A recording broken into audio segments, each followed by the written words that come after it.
What's going on, guys? I've got here a 2004 Ford Focus, and I'm using this car to show you how you can check the fuses for the blower motor. I'm also going to give you some troubleshooting steps and show you where you can find the blower motor resistor and the blower motor itself. So we're going to start by checking the fuse, which is underneath this cover here, which we remove by lifting up. The blower motor receives constant power. Whenever the car is on, it should be receiving power from this 40 amp fuse located right here. So I'm going to pull this fuse out, and as you can see, this is what a good fuse looks like. So that is a good fuse right there. Going to reinstall it. And I want to mention too, if you have a voltmeter or a test light, you can check to see if you're receiving power to the fuse.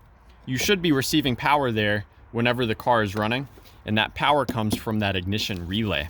If this relay is not working, a lot of other things will not work, including the blower motor. Now let's move inside the car. I'll show you the blower motor itself and how we can do some testing. So on the passenger side, up by the floorboard, we're gonna look up through here, and here we go. That is the connector to the blower motor. So this green-orange wire carries power from that fuse, and this should always be receiving power when the car is running.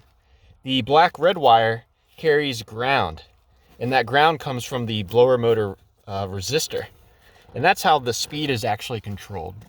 So what we can do here at the blower motor, we can wiggle this connector around. Sometimes there will be a bad connection, and you can wiggle it to get the blower motor to start moving again.